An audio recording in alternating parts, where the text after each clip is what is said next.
Hey, everybody. It's time for our 5 o'clock live at 5. I have got so many questions that you guys have submitted for today. So we have a lot to talk about. And if you are here watching from YouTube or Facebook or LinkedIn, you can drop your comments there and hopefully we'll be able to get to those. My amazing assistant Amber is going to help me keep an eye on all of that. If you're new, completely new, I'm Jodi Carlton, and I am a neurodiversity expert and relationship coach. I've been working with folks who are neurodiverse. We call this autism spectrum as well for a long time, you guys, like 20 years. That's a long time. Anyway, my more recently, I work with those of you who are in relationships with either you are on the spectrum, or you think maybe you are, or you're dating somebody, or you're married to somebody who you think's on the spectrum. So this is my Ask Me Anything live. I do this bi-weekly, usually. But if you missed last week, you missed a total treat. And so be sure and go back and watch it. So I had a conversation with Michelle about her and her relationship with her husband Dave, and how they went through. They were literally at the brink of relationship failure when they came to me, and then went through my crack the communication code program. So they're graduates of this program, and she talked a lot, just really got personal about how this program changed her life. And so I get to be on the really cool side of this, you guys, and I see your relationships changing when you come and come into my coaching program, whether it's just for the free Facebook group that I have, or if you end up doing private coaching with me, or if you go through the Crack the Code program, which by the way is free to get started. So there's no reason not to. The first two steps are free. And I will go ahead and give you guys a little teaser. So step 1 and 2 are free. Step 3 is where you really start to learn the curriculum. And step 4 is where you get in a 6-week coaching group with me. And I'm about to run my next coaching group. I only run that group about 4 or 5 times a year. And so we're about to start to open enrollment for the next 6-week coaching group. So keep your eyes peeled to your email if you're on my email list. If not, you need to get on it. Send us an email to support@spectrumrelationships.com, or you can just visit spectrumrelationships.com. I dropped the link here, and you can just send us a message through the contact form there. I'll also make this announcement in the Facebook group and all over the place when we open enrollment. So keep your eyes open. All right, let's see. Hi, Rianne. Good to see you again. Hi. Let's see. Kevin's here. So hey, let me just start with your question, Kevin, since you're here live from LinkedIn. Welcome.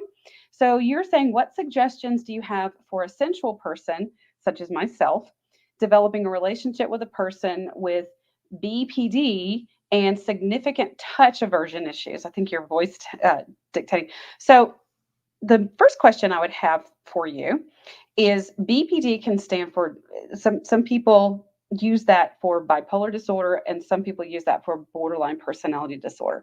That's going to be two really separate answers to that question. So basically, you're asking me, what are the suggestions for, you're saying you're sensual, and this other person has, really kind of regardless of that diagnosis, has touch aversion issues. So you really, by being sensual, you enjoy that physical touch, and you're with someone, or you're trying to date someone who doesn't enjoy it. So here's the thing. My answer to this is, in all of our relationships, let me take this banner off, you guys.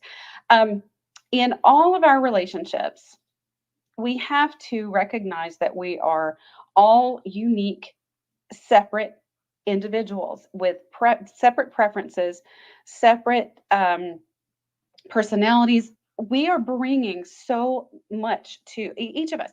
We're bringing so much to our relationship. And that's part of what we talk about in this communication curriculum, is what we're each bringing to it. So we have to, sometimes our instinct is to want our partner to be more like us. We want them to, if I really am sensual like you, Kevin, and I want that touch and that physical contact, then I want my partner to come alongside me and accept that from me and give that to me. And yet, if I am averse to touch, if touch is difficult for me, if it's overwhelming to me, if it's painful to me, then this is legitimate and valid too. So when we're in a relationship, it's super important that we recognize that each of us have very valid needs and perspectives, and we have a conversation about how can we meet in the middle at times, and no one person gets the gets to be the one that has the gets to be the one. No one person gets to get what they need all the time. And so you also want to have conversations about, what kind of touch is is difficult for your partner. Are there types of touch that feel more comfortable than others? And then you also really want to get clear in defining, what is that touch to you? What can you define what sensuality means? Break it down into little pieces and then talk to your partner about all of those different pieces. This holding hands, um, kissing, or just sitting shoulder to shoulder on the sofa. What it sounds like physical touch is one of maybe your love languages, and so you want to break that down into smaller pieces to be able to talk about what would be enough for you to have that, to feel fulfilled. That was a great question. Thank you for joining us from LinkedIn. All right. Amber, do we have any other live comments? That's the only one I can see. Okay. Amber is my assistant. She's in my ear. Okay, so I'm going to go to, hi, Rianne. I can't remember if I said hello to you. And you're seeing captions. Okay, great. That's great. So here we've had several people who submitted questions to us through the support email. So I'm going to just start with those. And if you have questions about what we're discussing here or questions of your own, please just pop them in the comments on whatever platform you're on.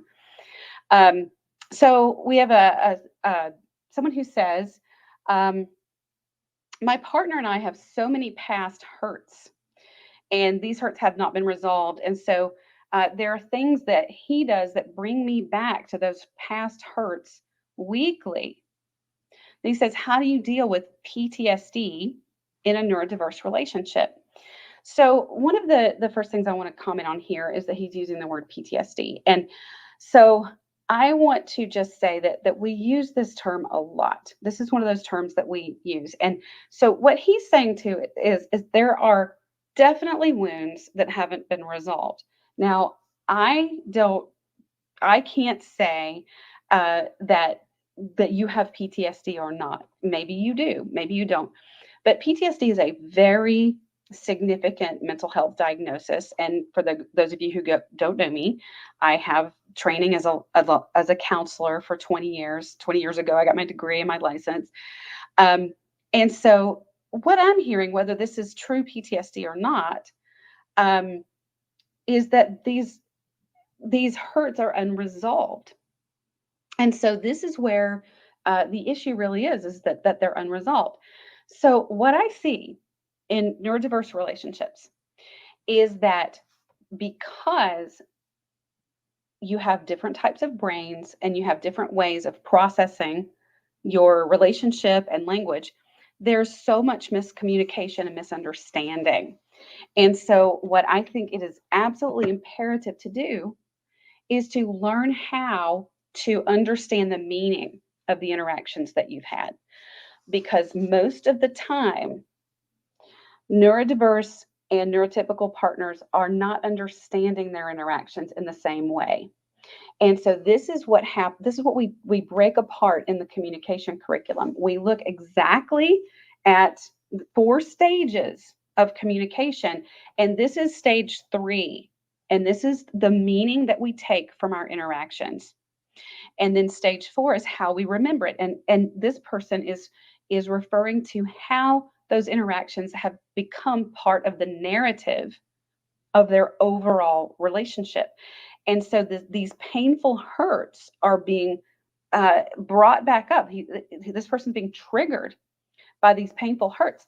But what so many of my couples realize when they start going through this curriculum is that the way the interactions were interpreted at the time that they happened, that the meaning that was taken from the interactions was actually somehow off. It was inaccurate. And sometimes it's not, but a lot of times it is. And when we learn how to go back through and go, what was that? What actually happened there? And why? I have so many couples go, this is mind blowing because I thought this, and I realize now that my partner meant that, and it totally changes the meaning of what happened. So that piece is really important. And I don't know if this person is listening live right now, but that piece is very important in learning how to heal those wounds, is to go back and be a detective so that you can really truly understand what actually happened and why. The why is stage 1 of communication, which is totally skipped so many times when you even go into counseling. The why is what we bring to all of our interactions. It's what prompted the conversation, what prompted the actual interaction. Stage 2 is about the behavior. It's the way we actually interact and how. All of these stages are so critical in understanding your relationship. Okay, I have some comments over here. Okay, hi Molly, good to see you. Okay, all right, you guys are y'all are just saying hi. Okay, Amber, do I have anything from the other platforms? Okay, I'm going to move on now to the next question. So, all right, this question I believe came from my YouTube channel on one of my videos there. And this person says, why do people find sex an uncomfortable topic to talk about?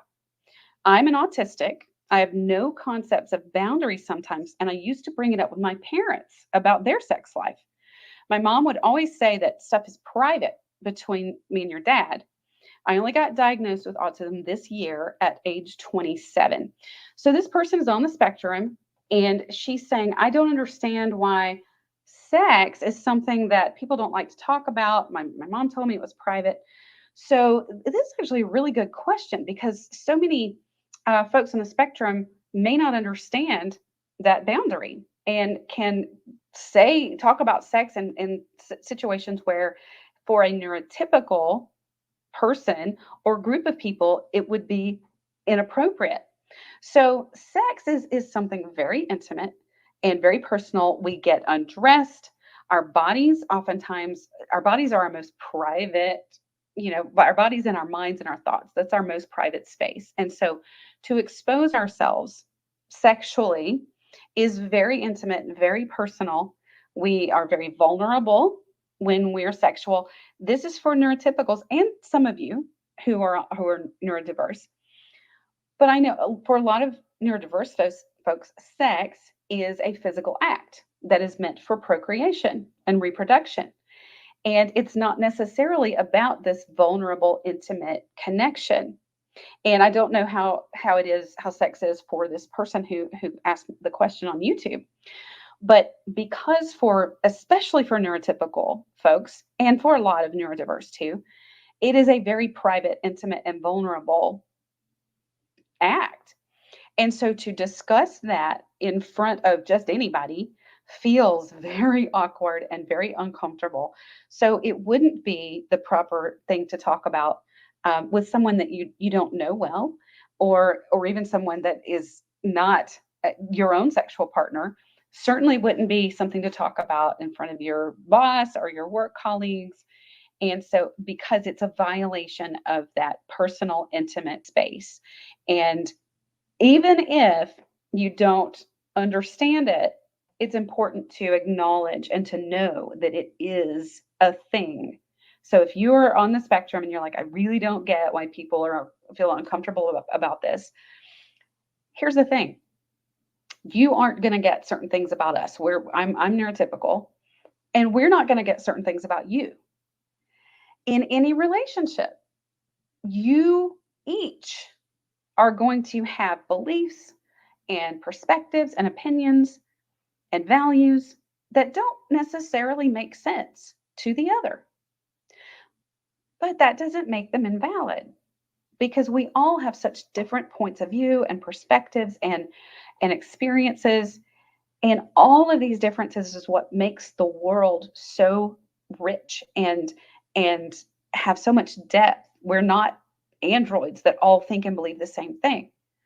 So regardless of whether or not it makes sense to you, whether you're neurotypical or neurodiverse, it's important to recognize that your partner's perspective is legit and valid.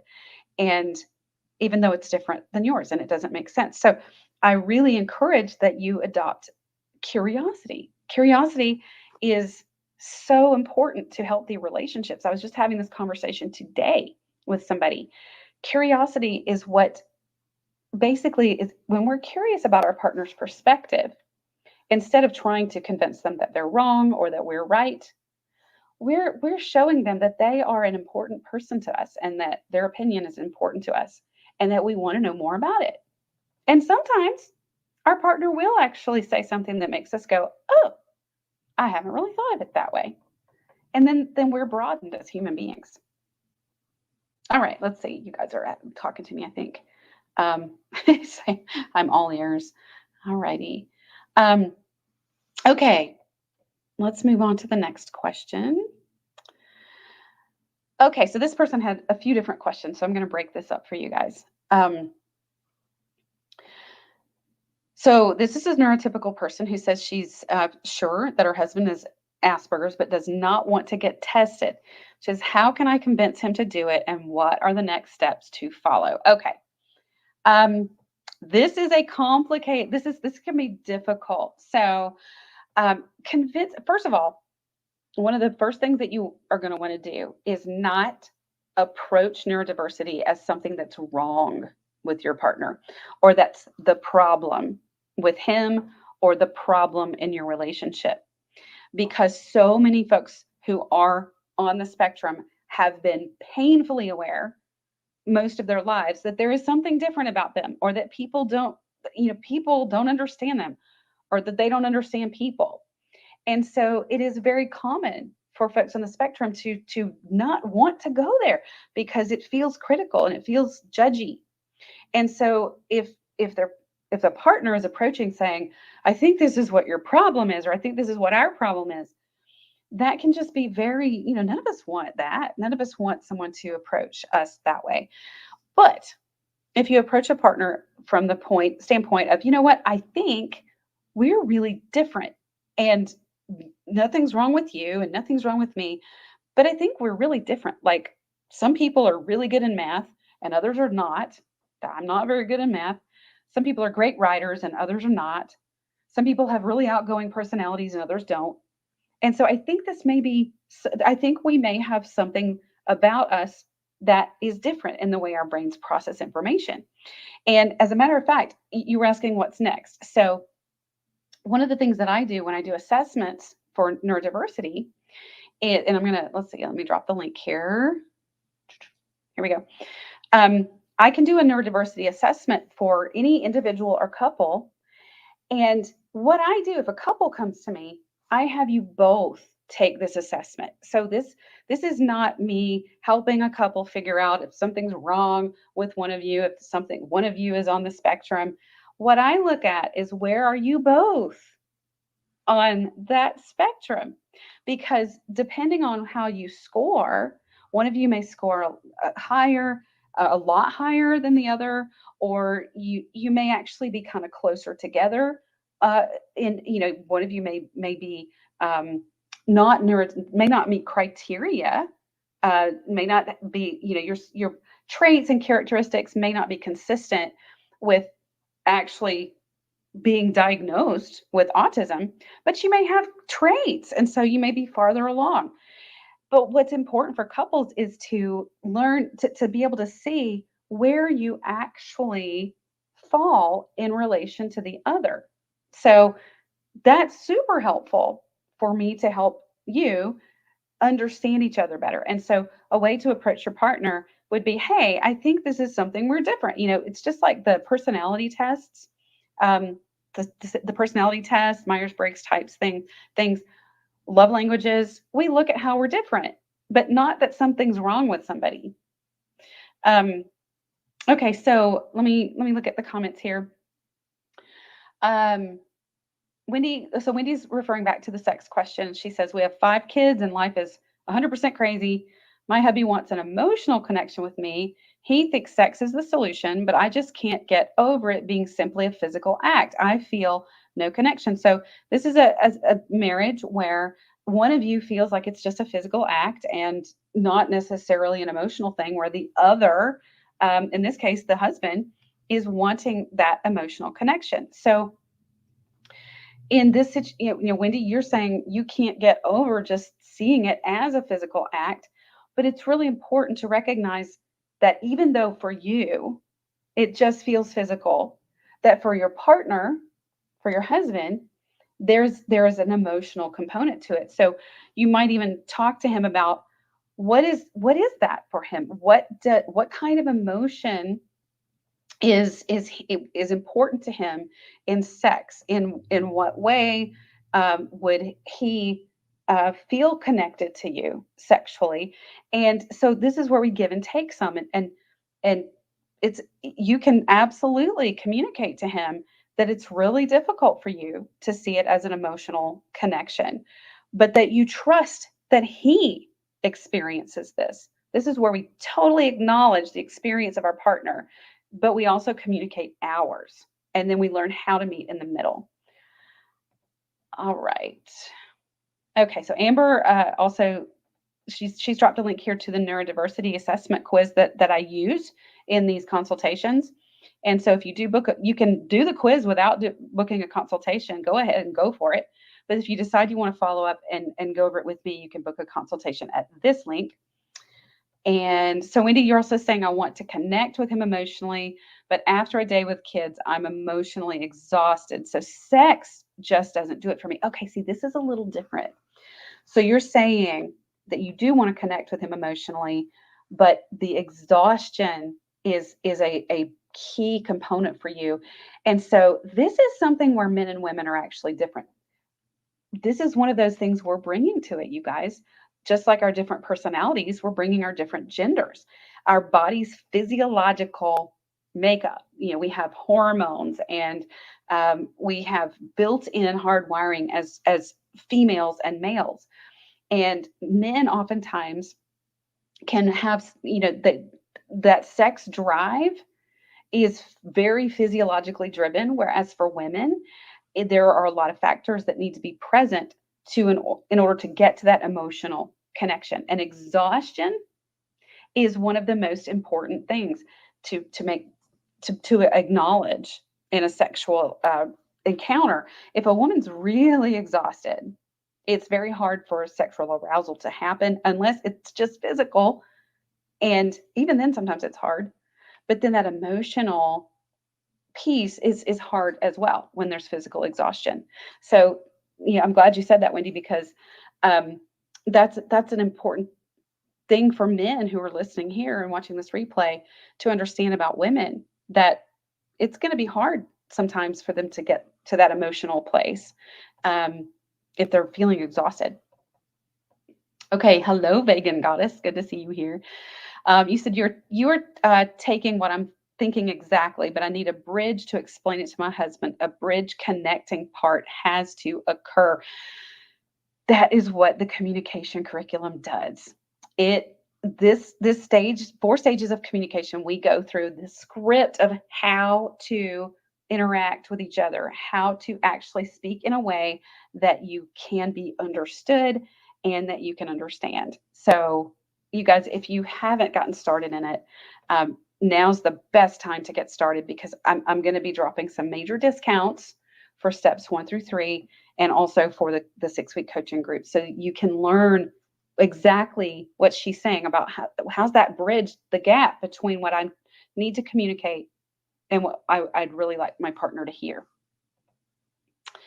Okie doke.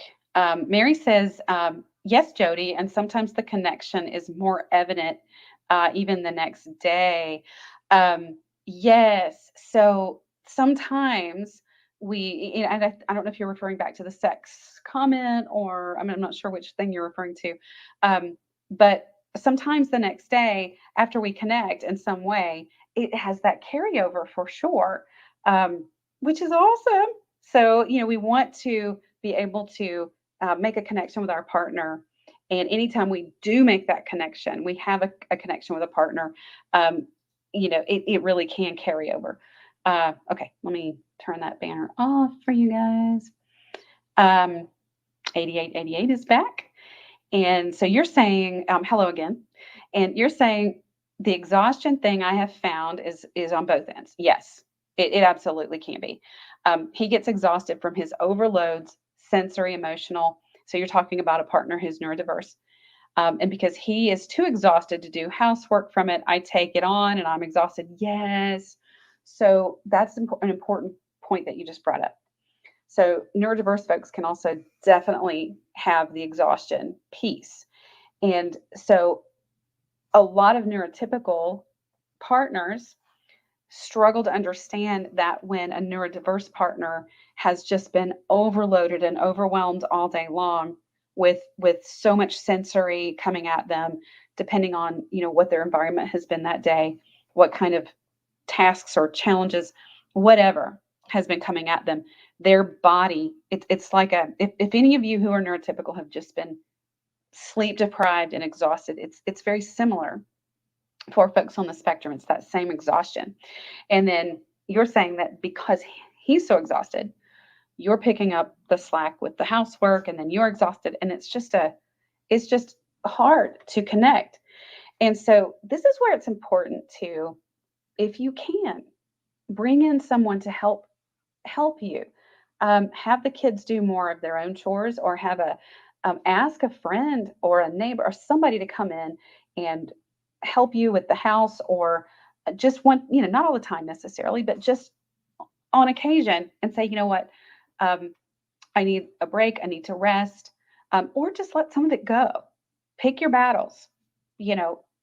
Sometimes we try to do too much for everyone. We put so much on our plates, and we can sometimes look at that and go, what can I actually let go here? What can go without being done? And make sure that you're fueling that energy that you need to connect with your partner. I know sometimes it's hard for me to let go of all the things that I want to get done, but sometimes we can let go of a lot more than we realize. All right, Vegan is saying, can couples like us learn to communicate without forever therapy? I believe so. And yes, I know so, because what happens is you learn how to do it.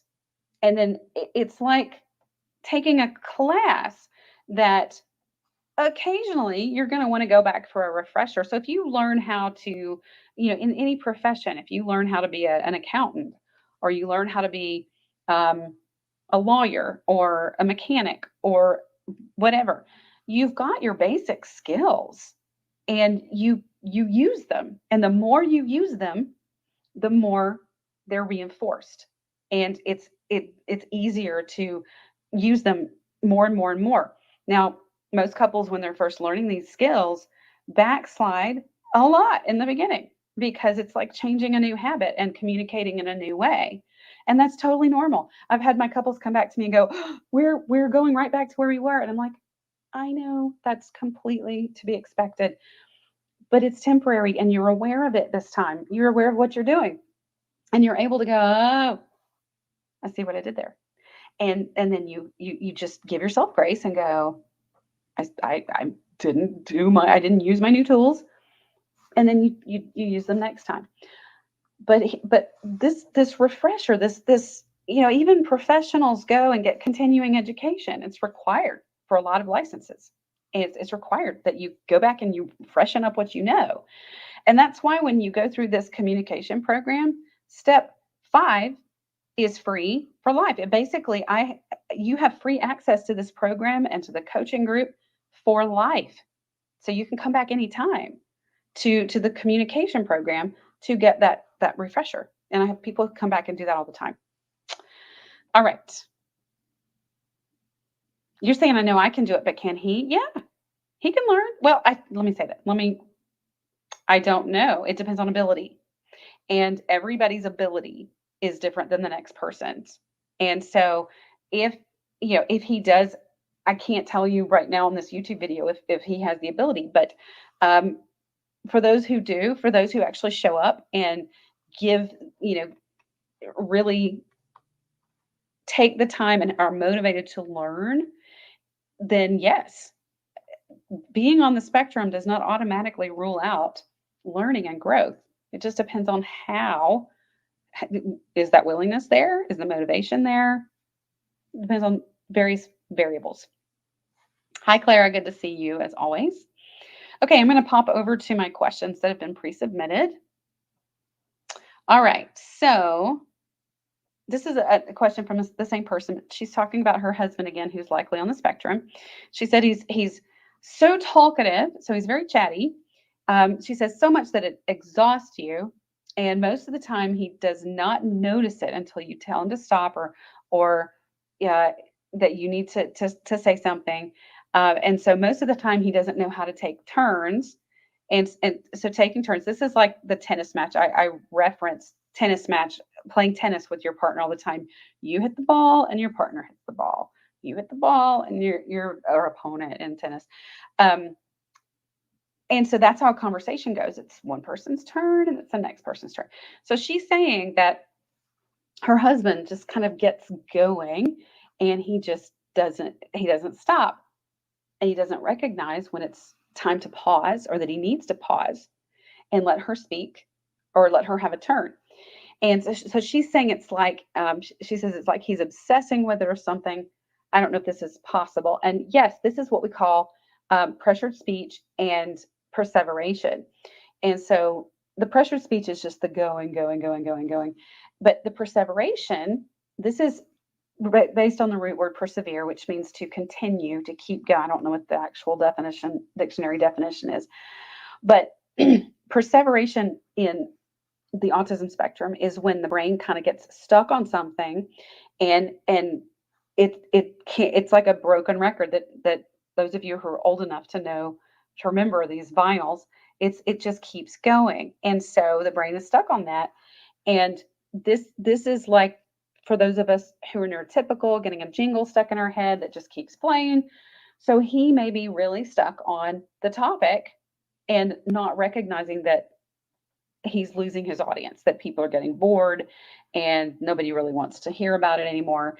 And so it's what I tell couples to do is to first of all, you want to know, does he recognize, when have you talked to him about this? Does he know that this is an issue? And if it is, then hand signals. I'm constantly talking to my folks about using hand signals. And it could be anything. If he knows that this is something he does, then you might raise your hand, just like in school. Can I speak? And so this, if he's not aware of this, then it's still okay for you to have that conversation with him and say, look, I don't know if you realize it, but this is something I'm experiencing. And you want to take ownership of it. I'm experiencing difficulty in getting, being able to speak when you start talking and being able to get a word in. And so I'm going to start raising my hand when I want to say something, just to give you a visual cue that I want to speak. And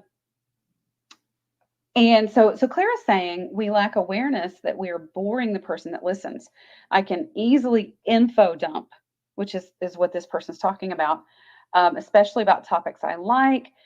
She says it's a challenge to read cues that it's enough info. So it may be that your husband, this other person, really doesn't recognize that the nonverbals that you're giving him, which, for neurotypicals usually is, leaning back, turning away, looking kind of distracted. Whereas some folks on the spectrum don't make a lot of eye contact anyway. So they may not notice that you're looking away. Or if they do, they may not realize that you're sending a signal.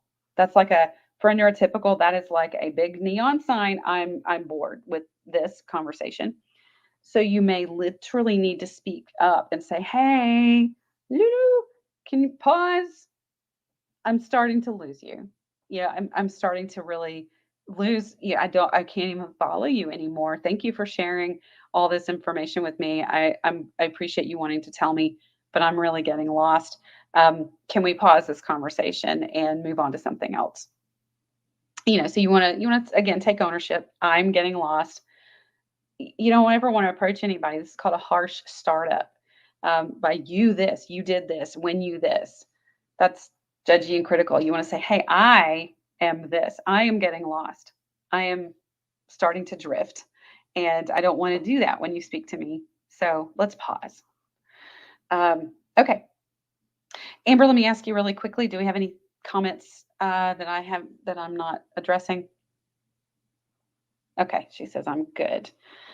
Um, yeah. So Megan, you're saying it's a classic in your marriage. Yeah. So you can relate to this. Okay. So another thing that this person submitted said that when her husband asks for an opinion on something, he gets really irritated when her opinion's different. And he says that she doesn't support him. That she said, and then she put the word never. She says he says that I never support him, um, and it makes her feel like she's the worst wife in the world. And he always thinks that many things that I do or tell him is against him to annoy him, and it doesn't matter if I do it in the best way possible. He thinks I'm his enemy. I'm practically his enemy. And so this is a theory of mind thing, or what we call cognitive empathy. So theory of mind is the ability to recognize that others have a different perspective, a different point of view, and that it doesn't mean something's wrong with ours. It just means theirs is different. And so oftentimes, and this happens, you guys, not just to people when people are on the spectrum. There are neurotypical folks, plenty of neurotypical folks who don't love it when someone disagrees with them or has a different opinion, that they don't like it. They feel criticized. So this is not just a neurodiverse trait, but it can, I mean, look at the vaccine debate and the political differences that people have. People get irritated and upset when someone disagrees with them. Folks on the spectrum sometimes do take this another notch and can feel very criticized and judged when someone has a different perspective, because they struggle to realize that they don't even see that the other side of things. So if you are disagreeing with your neurodiverse partner, it seems like, how could you have a different opinion? So obviously your goal is just to annoy me, because another opinion makes no sense. So you disagreeing is, I a lot of folks on the spectrum can't understand the reason for that different opinion, because to them a lot of times it just really doesn't exist, because the only perspective they really truly can see is their own. And this is not because they're jerks or they're not intelligent. A lot of people struggle with not being able to see that another perspective exists. It can be even more difficult for folks on the spectrum. So when that other opinion is presented, it's just, you literally are trying to annoy me, when we know that that's not what you're trying to do. And one of the biggest moments that my folks on the spectrum have had is when they realize, through coaching or reading or some method, that there is another perspective out there that's different from their own. I've had so many folks on the spectrum go, it was just mind boggling to me when I realized, well, there are actually other perspectives. And that seems so, just seems so, for neurotypicals, it's like we just automatically know for the most part, but a lot of folks on the spectrum actually don't. And they're not trying to be jerks, they just don't. Yeah, so Megan, you can relate to this. How dare you have a different opinion than me? So this is something that you've experienced. But again, it's not just about neurodiversity. Neurotypical folks can absolutely get stuck in their own opinions too. All right. Hi, T. Niall. You said I'd love to hear a more in-depth video on sexuality and sensuality in neurotypical and neurodiverse long-term relationships. I've actually done a few of those already. So if you, let's see, you are tuning in from my YouTube channel, it looks like. So when we get done here, make sure you scroll through and there's a video that I did, a live that I did a couple months ago on sexuality. But you can also access my Spectrum Straight Talk library, where there's a whole series in there about sexuality and in neurodiverse relationships. I think it's $45, and you can get it on the main website at spectrumrelationships.com. Amber, if you could drop a link. Poor Amber, I got her juggling so many things right now. And then I asked her to do something else. Wendy says it's amusing that the passionate rants were something that attracted me to my husband. I just loved listening to people talking passionately about something they love, even if I don't fully understand. Yeah, so it sounds like that you were actually attracted to him being really passionate and about something, even if you didn't understand it. And so that's really, really important in a relationship to recognize, I don't understand what you're saying. I don't necessarily agree with what you're saying, but I see that you really are so passionate about it, and that's interesting to me. So that's a very healthy attitude for a relationship. Thank you, Amber. Okay. All right, I have another question here. Is there a way to motivate an ASPE on the spectrum so they can be more willing to improve on the communication piece? How to motivate another human being?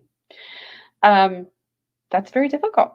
It's when we think about it, what motivates all of us? There's not a answer to that.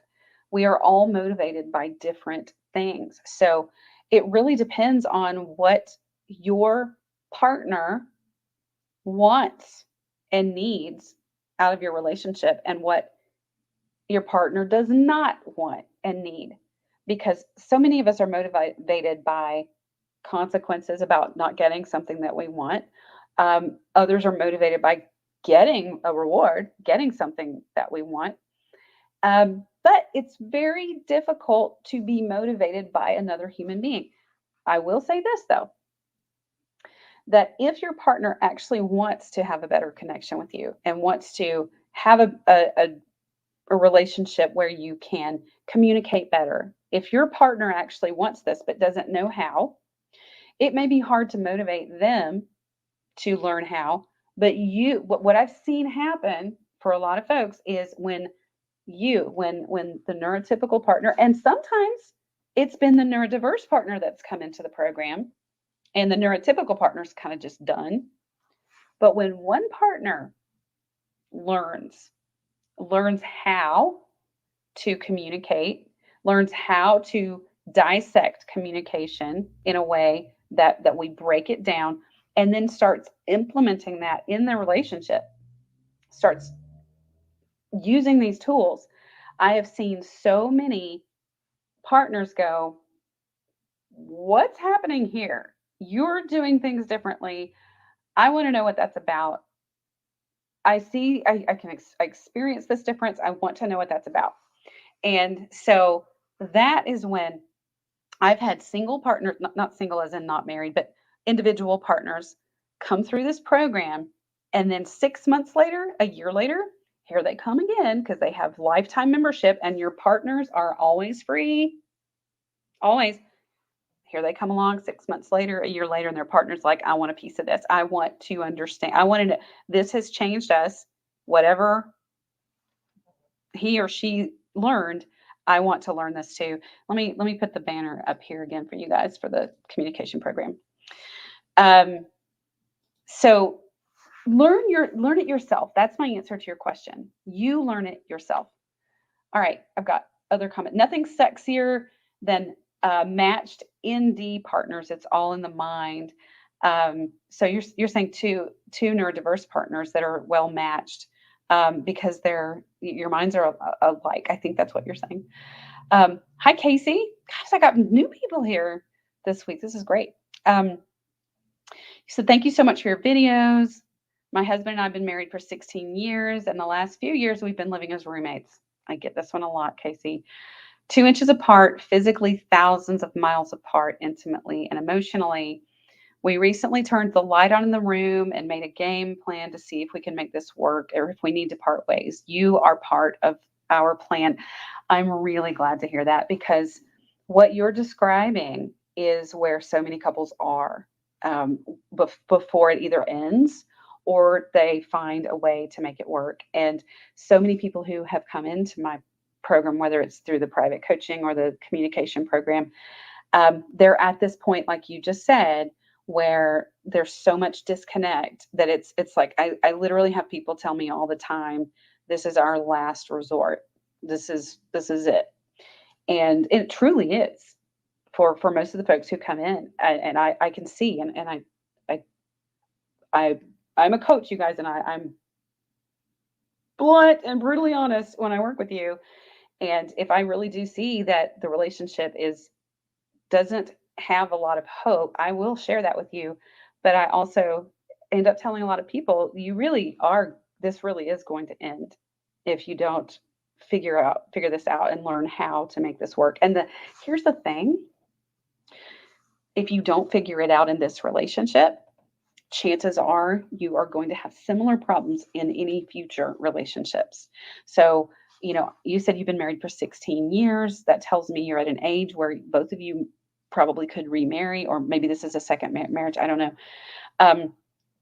But we repeat things, guys. We go back to our habits and to our routines and to similar people. We are drawn to people that are similar, and then we repeat the same problems. So it's really important to learn how to do this, you guys. Jean's saying better than my 40. So you've been in it for a while. 8888, these YouTube usernames, you guys, they're not names, and I just have to call you guys by your numbers and your letters. You said mine also has severe anxiety and severe depression, and I feel that maybe that makes it even harder. Yeah, it makes it harder for any of us. So severe anxiety is oftentimes, any anxiety is a component of neurodiversity, because the fight or flight anxiety is anxiety is a hyperactive fight or flight mechanism. So we all have a fight or flight response built into our brains to keep us alive. It's what keeps us alive when there's danger. It's what makes us go run or fight. It keeps us alive. And anxiety is when that mechanism is overactive. Now, folks on the spectrum, also, their sensory cortex of the brain, goes right across the top middle, is not processing sensory information efficiently. So sound, smells, touch, taste, all of that information is what gives our brains knowledge of whether or not we're safe. And so if that sensory system is malfunctioning, then there's more fight or flight, which means there's more anxiety. And we know that anxiety and depression go hand in hand, because being constantly in a state of fight or flight can lead to a depletion in some of the important hormones in our brain that keep us feeling stable and keep us from feeling dark and hopeless. So it's a difficult cycle that can be reinforced. And so it's really helpful, so helpful for those of you on the spectrum to learn how to regulate your sensory system. There's something called a sensory diet, which has nothing to do with food. It has to do with giving your body the sensations that it needs to be regulated. Google it, sensory diet. I need to get an occupational therapist on here with me one day to talk about that. It's important stuff. So let's see, Vegan, you're saying maybe if a partner knows the consequences of not being motivated and where can it lead to, They must visualize what could or can happen if there's low to zero motivation. Yeah. So what you're saying is sometimes it's important for a partner to know, look, or let me just rephrase what you're saying.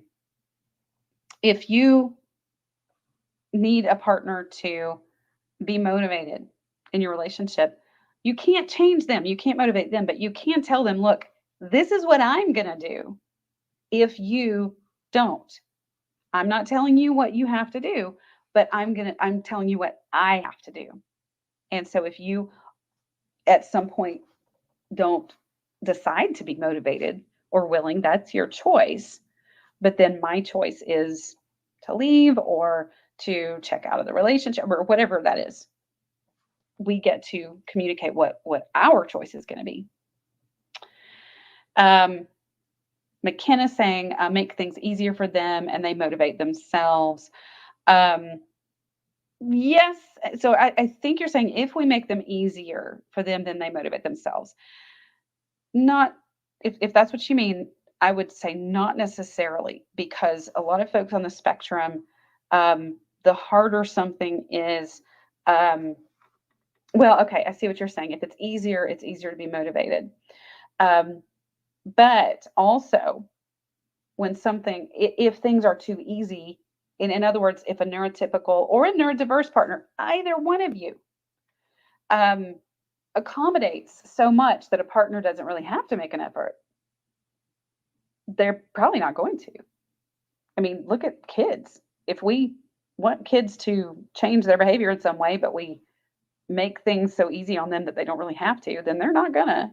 And I'm not saying neurodiverse folks are like kids, but we all are this way. If we don't, if something's too easy for us, then we're not gonna be motivated to change it. Megan saying, yes, please be brutal. I will, trust me, you guys. I am very honest and very directive. That's yes, I have a background as being a therapist and I can be warm and fuzzy, but as a coach, I see my job. I know that I am your last ditch effort for so many of you. And I am going to coach you. I'm going to say, this is what is going on. This is what I see. This is what I see needs to happen, because I take my role very seriously with you guys. And that's why I'm here coaching you for free too. I want to give you as much knowledge and power and information as I can to help you learn and grow and save your relationships. Casey says, absolutely. Uh-oh. We have lots of comments. We've been to 3 counselors for our marriage and regular therapists. Just don't understand what works for neurotypical marriage. Doesn't for neurodiverse. Yes, and I say this all the time. And I have the greatest respect for my colleagues, my therapist colleagues, but there's just no training, you guys. There's no training. There's no experience. I have frontline experience in neurodiverse relationships, and I didn't understand. I didn't understand until I lived it myself. And it's just very difficult for folks, therapists who aren't trained and haven't been in these relationships. Okay, I'm going to skip through. I don't think I can read all of these. Okay, Jeffrey, hello. You said, what do you think? You're asking me, can 2 Aspies have an intimate relationship with each other? Any words of wisdom? Yes, absolutely. I have couples. I have a neurodiverse partner on the call right now who they're both Aspie on this video, on this live. Yes, it depends on each individual. And this is the case for any kind of relationship, whether it's 2 neurodiverse, 2 neurotypicals, or a neurotypical and a neurodiverse. It depends on what each partner is bringing to that relationship, what sets of skills and abilities, what level of willingness, and what level of motivation to be in that relationship, to learn and to grow together. It's the same for any type of combination. But yes, I've absolutely seen 2 people who are neurodiverse have a very successful, and also, let me just say, it depends on how you're defining intimacy.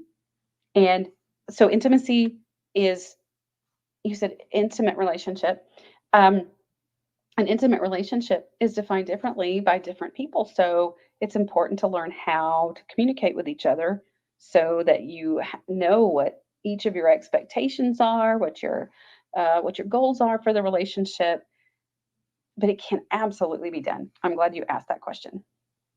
Wendy says, yes, we're working toward it. Yep. Thank you, Wendy. McKenna says, I'm overloaded by sound or stress. I can faint. Guessing maybe more common on the spectrum. Yeah. So that's that fight or flight mechanism kicking in, and your body's just going, nope. And so just an overwhelm. Absolutely. Clara says it's effective for adults. Is it effective for adults to do occupational therapy to help with sensory overwhelm? Yes.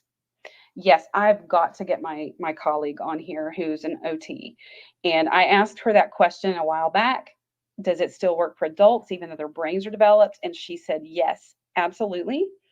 The Star Institute out in Colorado actually is a big OT sensory center, and I know that they work with adults. So the key is finding an occupational therapist who does sensory integrative therapy and works with adults.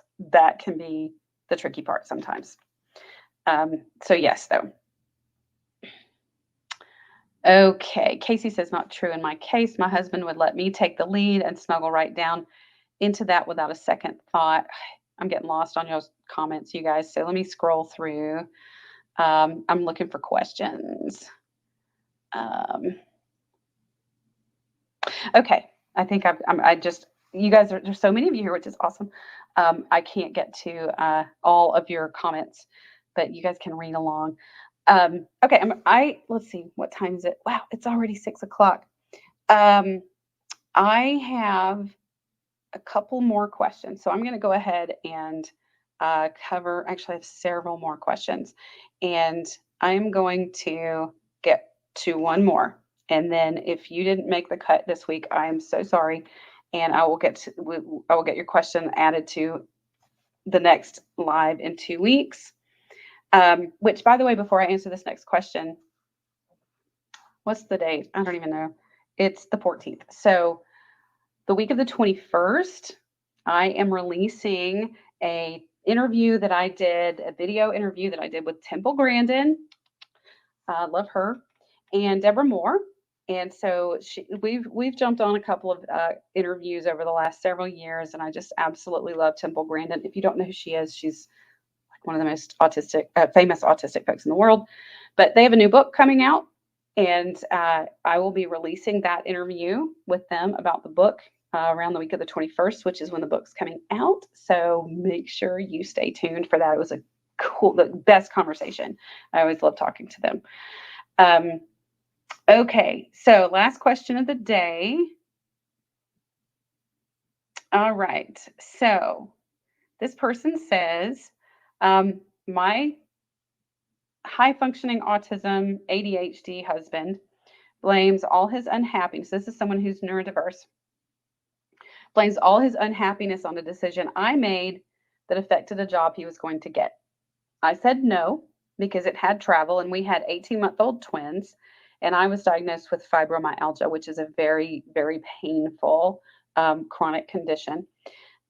He's unhappy in his job and blames me 14 years later.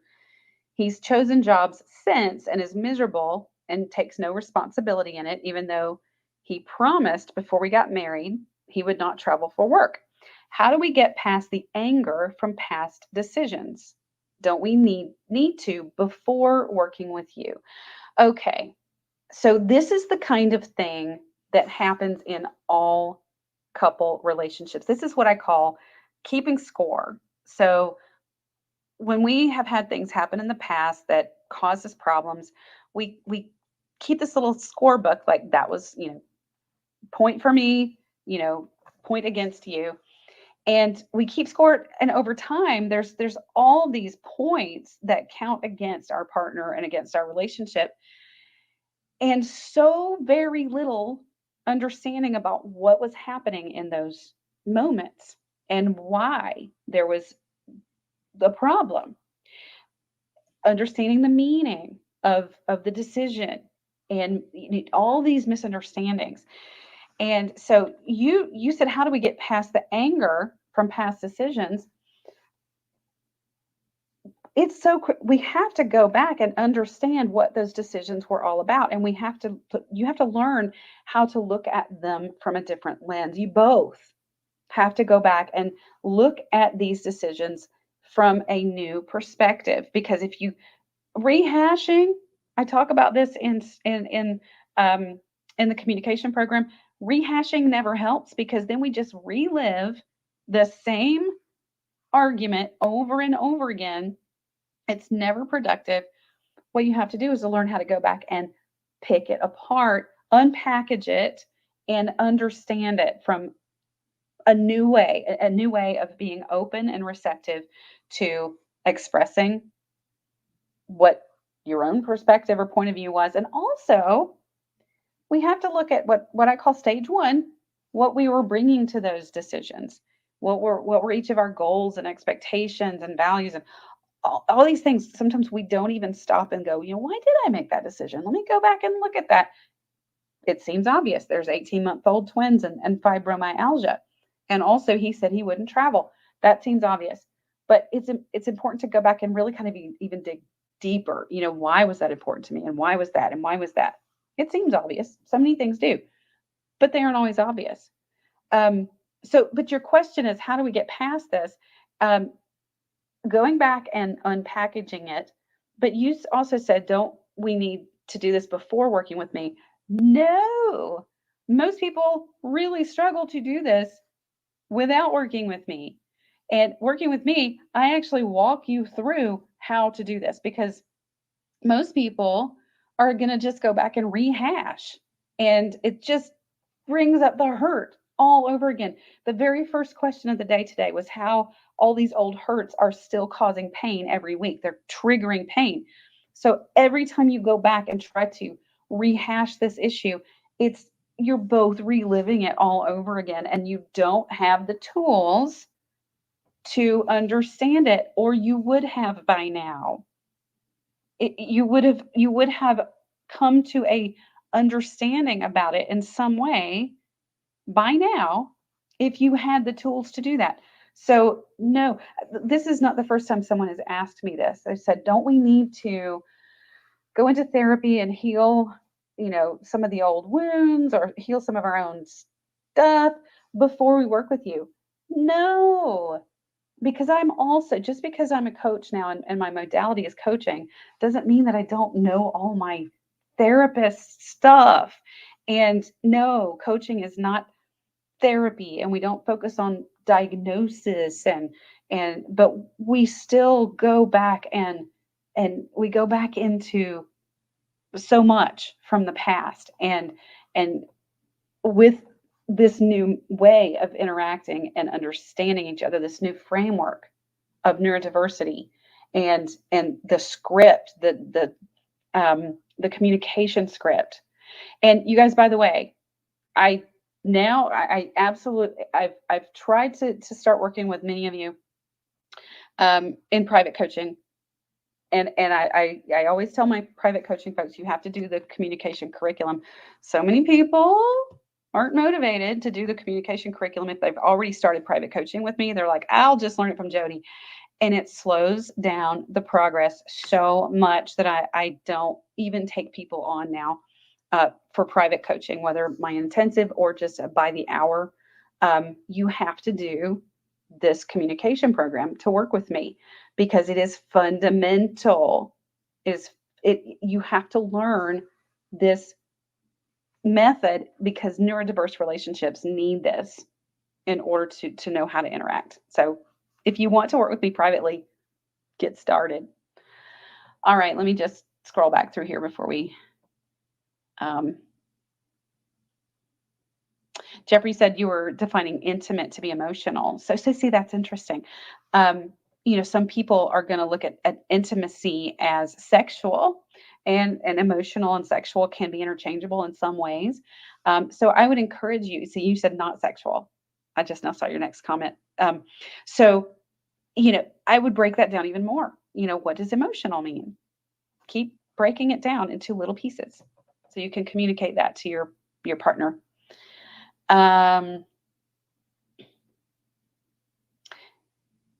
Is she the lady with the cows theory? I don't know what you're talking about.